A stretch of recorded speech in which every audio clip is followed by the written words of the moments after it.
Today we're here for another episode of Dinner at Your House. I'm Sunana. And I'm Jeff. Today we're at the cat's house with Bob and Francis. Look at these cute things. Everything's cat. Oh, well, hi! Hi, Jeff and Sunana. How are you? Come on We in. have Sadie down here to greet you, and this is Stella. Oh, hi, This is Sadie. Stella. She Hi, wanted Stella. to come and say hi to you. Hi, Stella. Oh. What a pretty kitty. We're going to be making some good nibbles for her. Oh, they Today. will truly enjoy it. Nice to see you, Bob. Hi, Francis. Hi, welcome This is to the Jeff. cat's house. Hi, Jeff. Hi, nice to meet you all. Thanks for having us. Oh, what Hey, a delight. when- Our pleasure. When we heard we were going to get food out of it, it made it even more wonderful. There. At Francis and Bob's San Diego home, it's cats everywhere, including hundreds of artistic versions and a dozen or so live felines.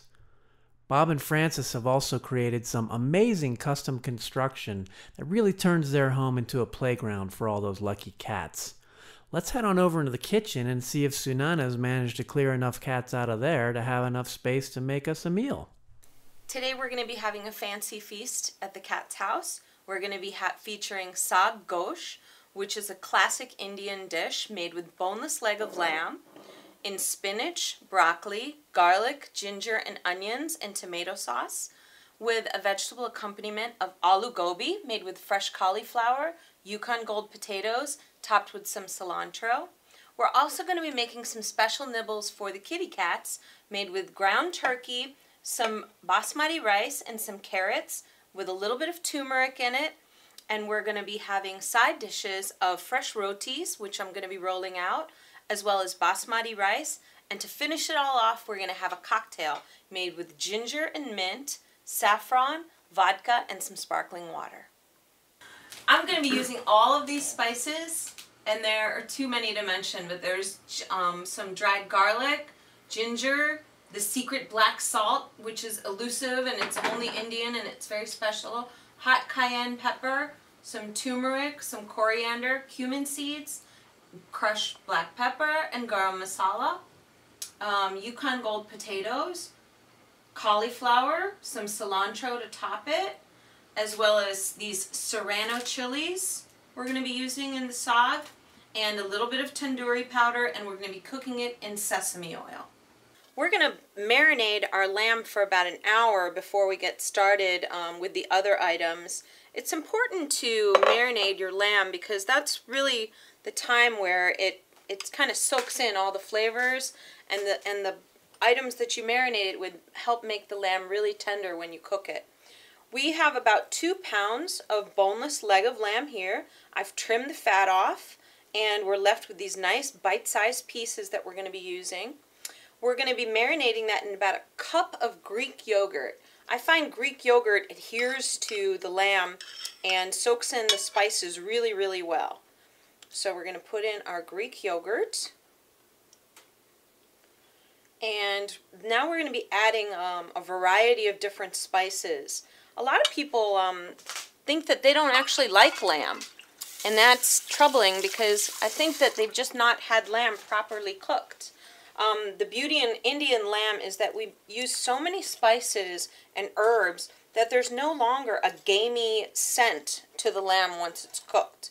We also cook it for a very long time at a low heat, and that helps make it very, very tender. So we've got our Greek yogurt in with the lamb, and we're just going to add our spices now. And most important, of course, is salt. We're going to add 2 small teaspoons of salt. And if you feel like that's too much salt, there's no need to worry because most of it's going to cook off. And we're going to get rid of it before we put it into the saag. We're going to be using 2 teaspoons of powdered garlic. I'm going to be using fresh garlic in the saag later, so for the marinade, powdered garlic is just fine. We're going to be using 2 teaspoons of ground ginger as well. About a teaspoon of cayenne pepper. You can also go lighter on the cayenne if you've got a crowd that doesn't really have a lot of tolerance for heat. But I know Bob and Francis like it, so I think we're going to stick with about a teaspoon of it. And we're going to use just a tad bit of coriander seeds. about a teaspoon of coriander, ground coriander. Coriander is the seed that, when it grows up, becomes cilantro. The final thing that we're going to be adding is some fresh herbs. And I've got some fresh cilantro here that we're just going to cut into the marinade before we mix it all up. There we go. And now the best tool in your whole kitchen is clean hands. So we're going to mix all that marinade up and put it in the fridge for about an hour before we put it in the oven. Now that Sunana's busy in the kitchen whipping up a feast for everybody to enjoy, let's find Bob and meet some of the feline members of the family and see some of the amazing things they've done to their home. This is Charlotte. She's our senior citizen kitty. She's 16 years old. And let's see if a kitty that age can still go up a scratching column. Oh. She's pretty spry for being 16. Exactly. There she goes. There she goes. She ain't waiting around. That's right. She's not going to mess with us here. So the post here is where the whole catwalk system began. Is that right, Bob? That's right. This is where it began, is that we wanted to make a visual break between our living room and our dining area at the time. So what we did was we created this scratching column, a cat column, and then put this beam that went all the way across, and we suspended a leaded glass piece. And we were trying to create... This window here? Yes, exactly. We wanted to create a divider, a visual break between the two spaces. And there used to be couches here, and the cats would race full speed down the hall, up and over the couches, hit this column and go up, and then go across, and it would be a dead end. So literally, you know, one thing led to the next, and we had to make some more extensions and paths, and now we have like 140 feet of cat path at the cat's house. And, you know, but this was quite a chore of getting this little column here, because there's like 400 feet of rope that's wrapped around and around, you know, this column here. I think it's 159 turns around this column. But before you built the column and this one rail, it didn't occur to you that it was going to become such a sensation with the cats? No, we wanted mostly to create this little space here for them, just a little, we thought it would be a nice little shelf for them. When I was young, I went to see an uncle in San Francisco who had a train set that went through the walls. So then it was like, this could be cool. So pretty soon we have mouse-shaped holes where they go through the wall, and I'm the type that as you progress with something, you want to make it more complex. So, you know, you challenge yourself more. So now there's even flame-shaped openings and spiral staircases and triangular units on the wall, but you'll see. We will. So the cats come racing up here and they jump on here. We can see there's been a lot of cat activity right here. Yeah. So they come racing down this way. Yeah. And then this is where it was a dead end. This is where they used to just have to stop cold. Yeah, and then what you would get on the column here would be like hog cats. You know, they're like, there's no way you're getting by me. So they would sometimes have to jump down, which was a long jump. So now the path continues down here and bounces off the wall. And I'll guide you over that way so you can see what it's like. But one of the things in the design of the catwalk that we've tried to do is make it a very simple appearing construction. So in other words, all of the attention is paid to the cats, who are the most important part, not to the construction details. So rarely will you see too many like brackets or anything like that here of how it's done. We liken it sort of like a Picasso or a Matisse line drawing. So you just get the purity of what the flow is. For instance, here is where the beam comes into the scratching column. You really can't see how does that thing connect. Well, actually what happened was that we designed and embedded a big L bracket in here and then rested this on and then replastered it over. So it takes a little bit more effort that way. But once again, your attention is directed to the cats, the most important part of the cat's house. This is an odd-looking cat, Bob. Who's this? This is dog Sadie. This Chihuahua showed up on our doorstep the day after the kittens arrived. They're feral kittens.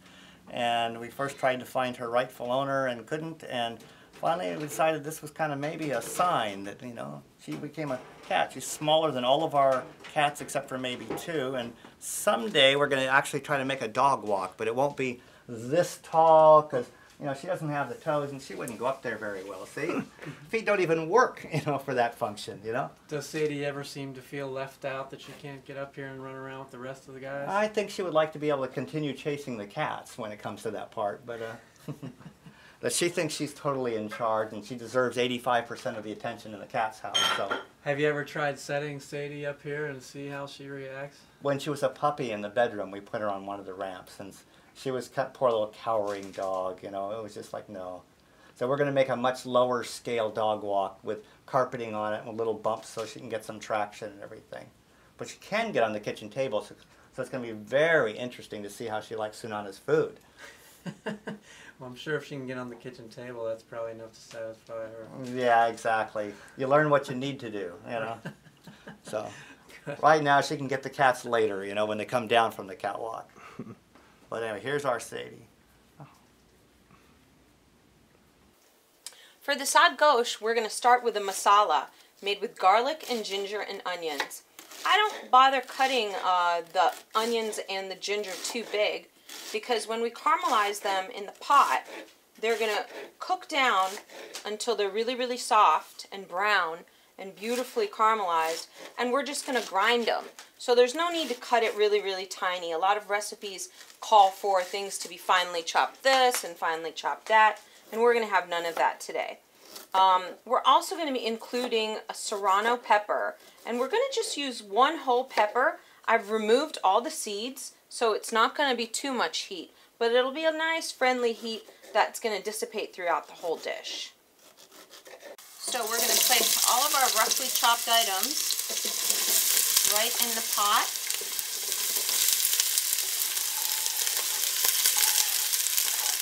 And we're going to brown these on a high heat for about 15 minutes, and then a low simmer for another 5 until they caramelize. Those onions sure smell good, but we're not ready to eat yet. Bob's going to show us some more of the amazing things they've done to the house. The path continues into our dining area here, and I'm so looking forward to the sumptuous feast.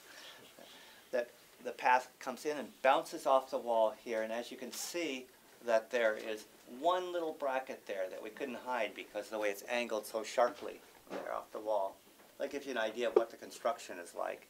And then it comes here into the top of a closet, and we've tried to, in making of the catwalk, is use the negative space areas, those spaces that you wouldn't normally use. So we just taken away a little bit of our storage area in the top of the closet. And this is a mouse hole shape that they go through, which is actually a mailbox that has been sectioned into 3 pieces.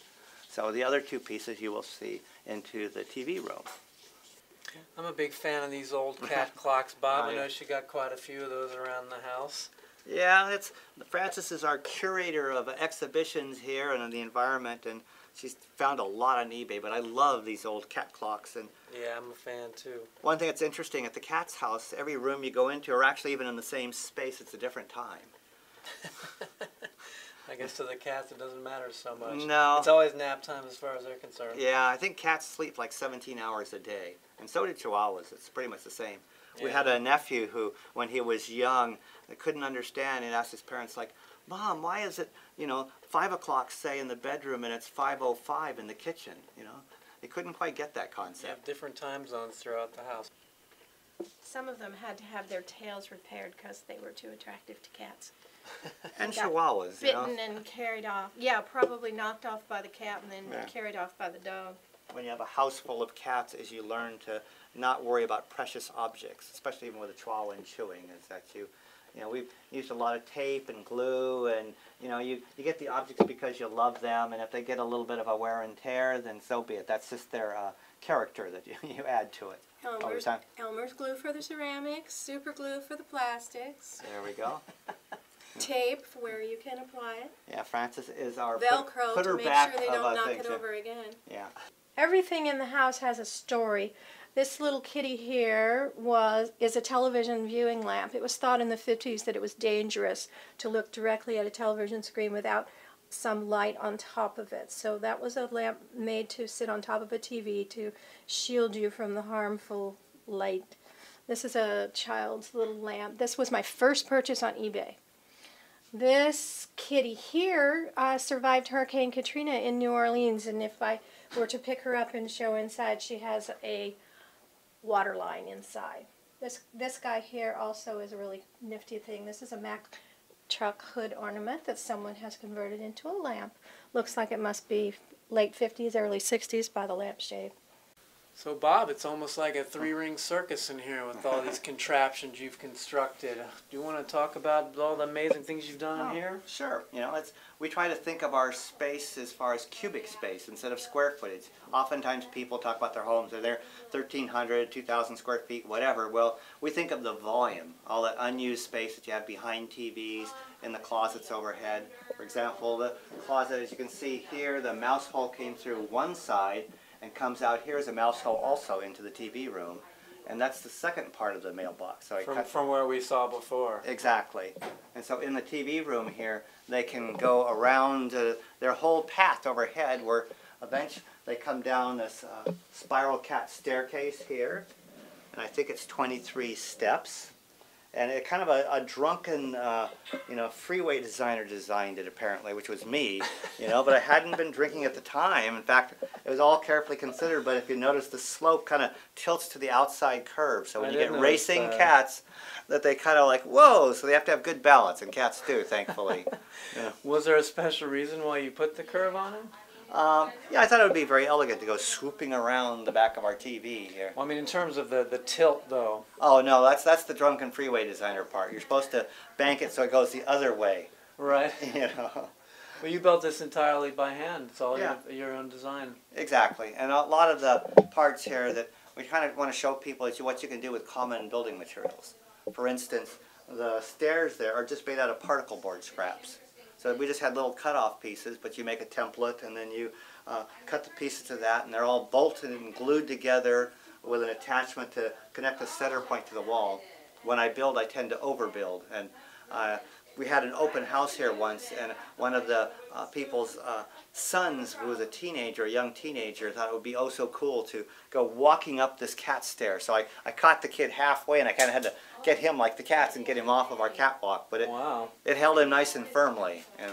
It seems very sturdy. I gave it a shake, and it didn't budge. Yeah, and it's been there for quite a few years now.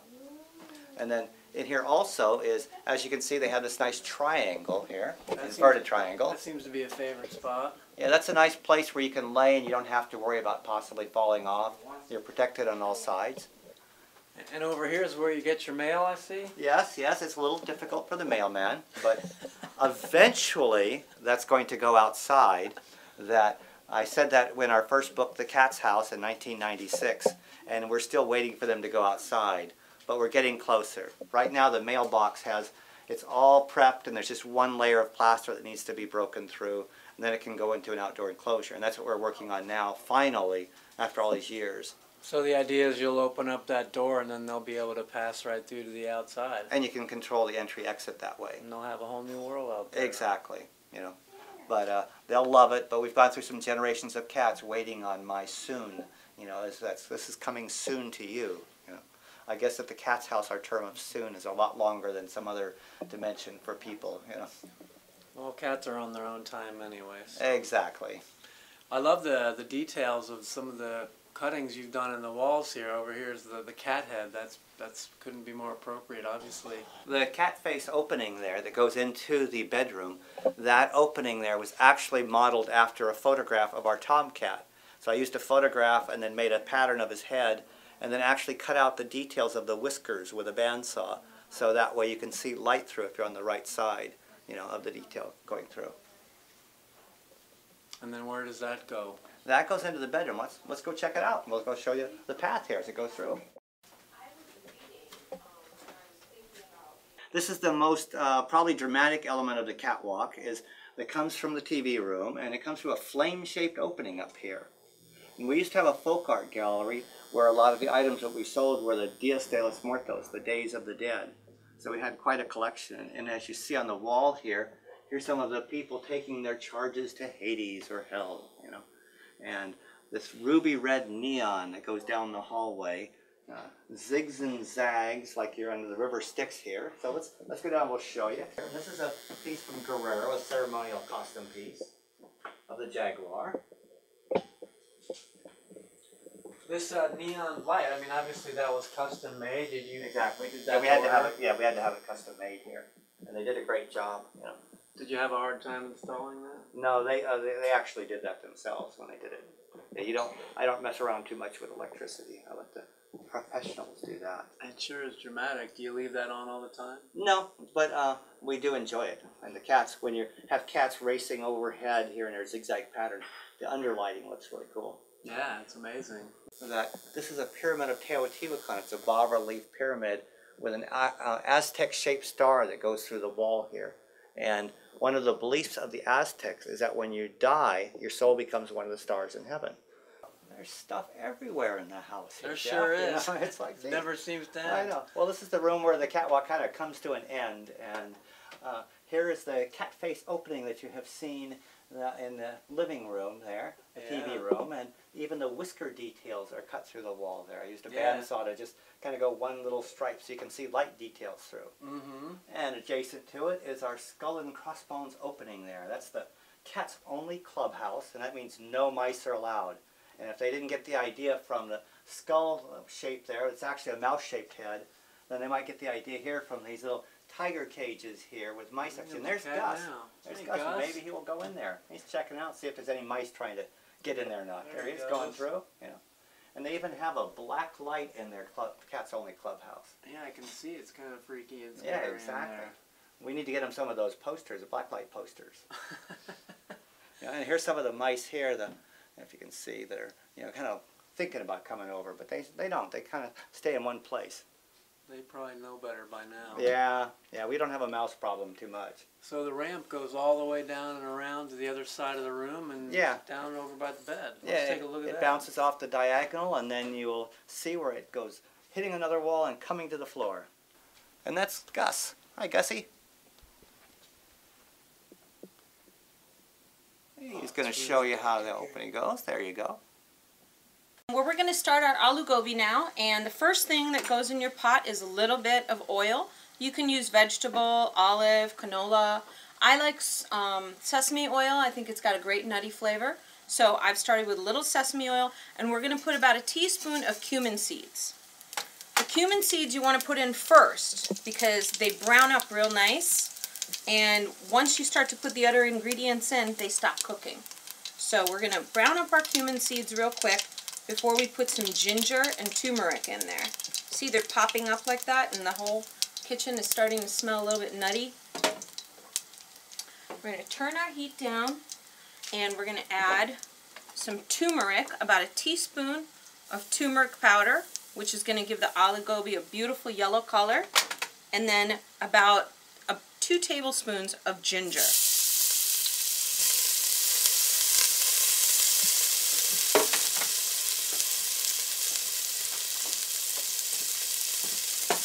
You want to be sure to stir the ginger up so that it gets nice and crispy. And all the water gets removed.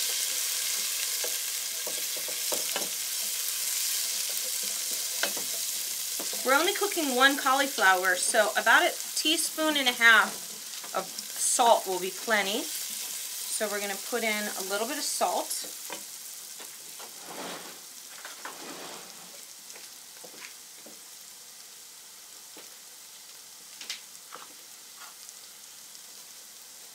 And we're ready for our cauliflower and potatoes. Such an easy dish. I like to cook the potatoes a little bit longer than the cauliflower, but this time I cut the potatoes so thin that we won't really need to do that. And we're going to give it a good toss and then cover it.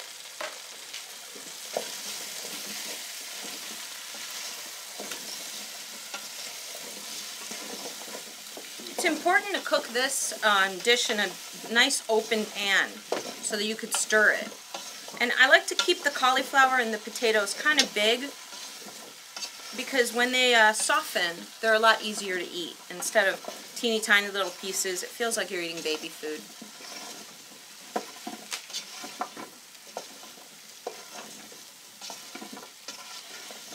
Get it all nice and coated.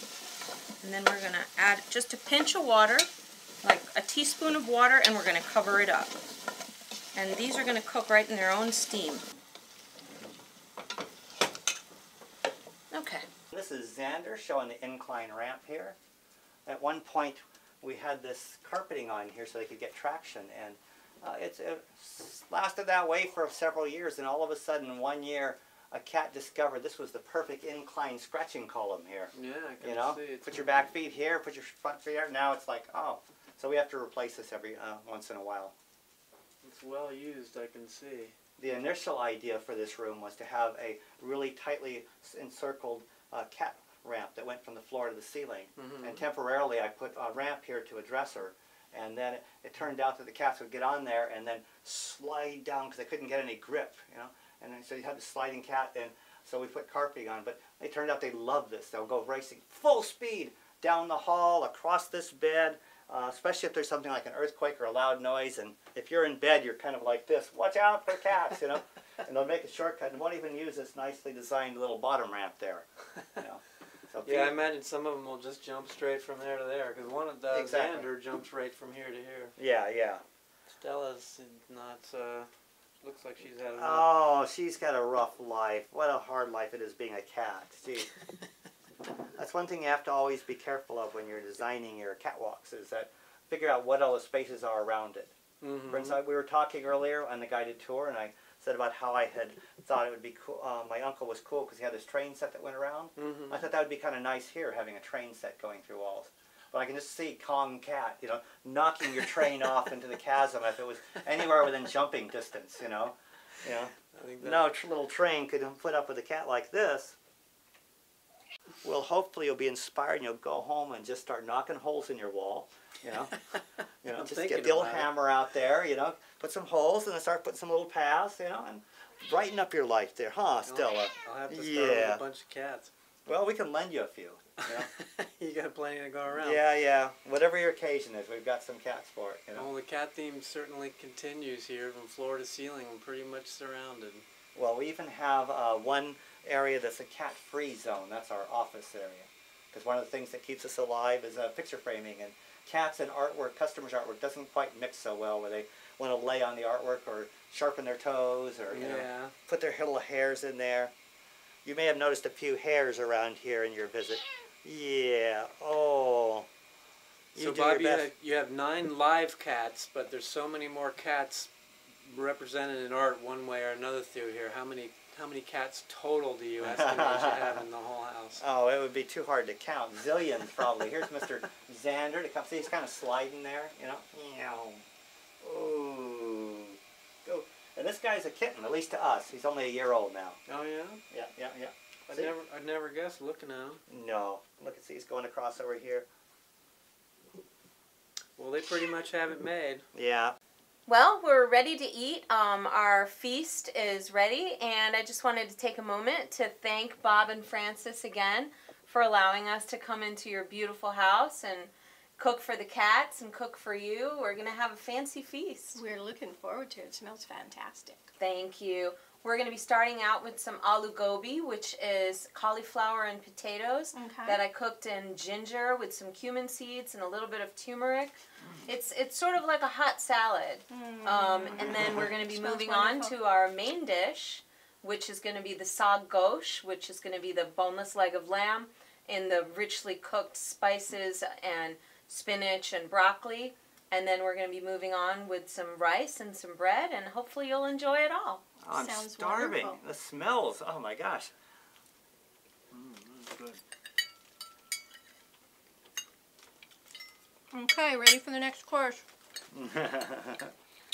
We're about to enjoy our fancy feast. We're going to be having sag gauche, which is boneless leg of lamb in a spicy spinach and garlic and ginger sauce, along with aloo gobi, which is our cauliflower and potatoes.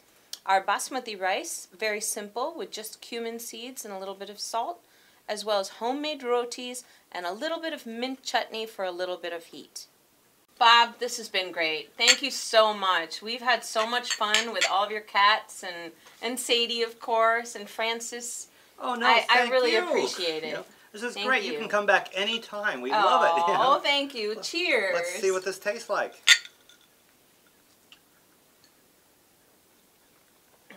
That's delicious. So what's in this? This is a cocktail that I concocted that's got mint and ginger that I've been cooking down slowly on the stove while everything else cooked, with some Sky Vodka, a little bit of soda water, Whoa. and some sugar. I don't know how you accomplish it all together. You're getting all the timing to work out and a great drink, too. Thank you. Well, cheers. Thank you so much. Okay, guys, thanks. Come back tomorrow. Yeah. And All right. We'll be back we'll do tomorrow. Indian tomorrow also. Thank you very, very much. Thank you, Bob. These are our two kittens. This is Willow and this is Xander here.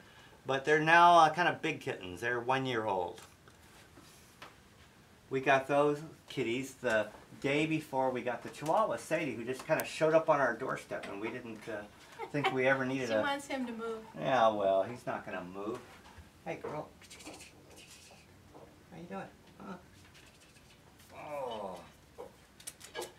There.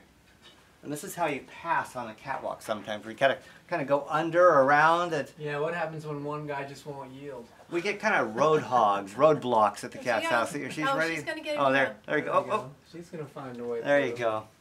Well, that's why we had to continue the path. Now there's 140 feet of cat path that goes through most of the rooms in the house. But initially what would happen is that we had a couple of couches here, and that the cats would come racing full speed, go up this column, and then they would go racing across, and it was a dead end. So that we all of a sudden found out you had to have a way of exiting, because they would jump down onto the couches and stuff. So now we have a spiral staircase, and we have an incline ramp. So there's 3 ways to get on and off. Get it over there, I Ryan. don't have to. Of course, you guys got that immediately, right? Yeah. Okay. Wasn't the best, but I got it. Oh. Okay, let's go this way.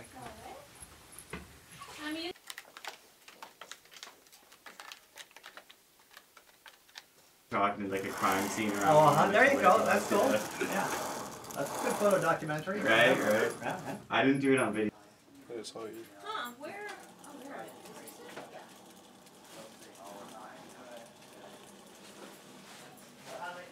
What do you think? Good. I'll try.